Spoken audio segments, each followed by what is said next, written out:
The desert had a way of telling the truth when men wouldn't. And on the evening Jacob Callahan's life changed forever, that truth pressed against his chest like an unspoken warning.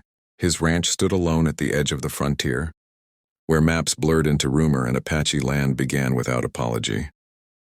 Jacob had chosen this place not because he was fearless, but because he was finished with running.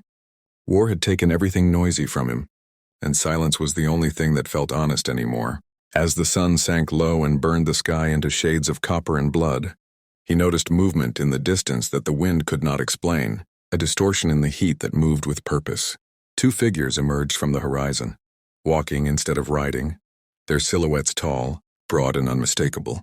Apache women, and not ordinary ones.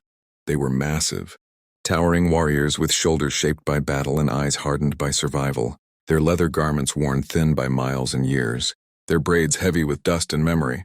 Any man with sense would have reached for a rifle, because Apache warriors approaching a lone ranch rarely meant conversation. But Jacob stayed still, because something in their steps told him they were not hunting. They were barely standing.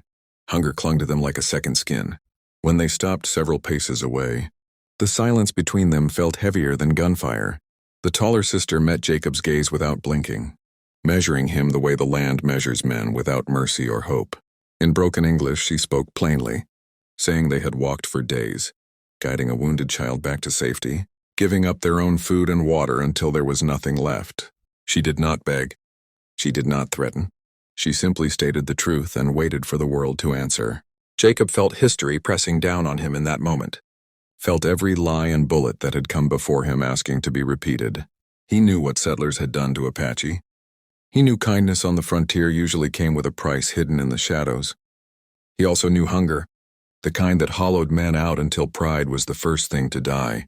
Without a word, he turned his back on them, and for a heartbeat the desert seemed to inhale, expecting violence. But Jacob did not reach for a gun.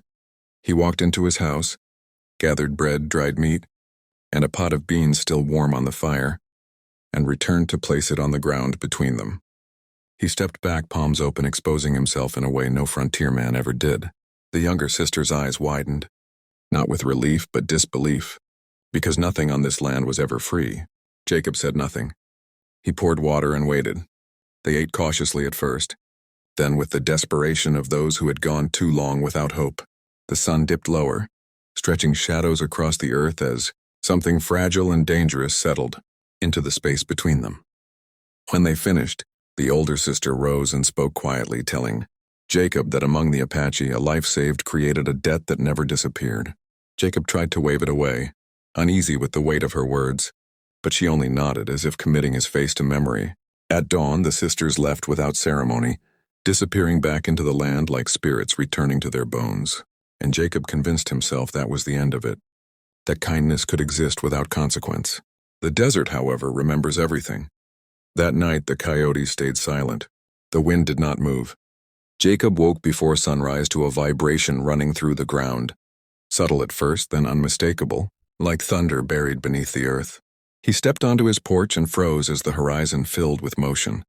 A vast wall of dust rolling toward him, shapes formed within it, countless and dark, the rhythmic rise and fall of mounted figures moving as one. 700 Apache warriors rode out of the dawn, horses breathing steam, lances upright, bows and rifles carried with calm certainty. The ranch stood at the center of a closing circle, the world narrowing to one unavoidable truth. Jacob did not run. He stood unarmed as the two sisters rode forward, faces unreadable, eyes fixed on him like judgment. The older sister raised her hand, and 700 riders halted in perfect silence.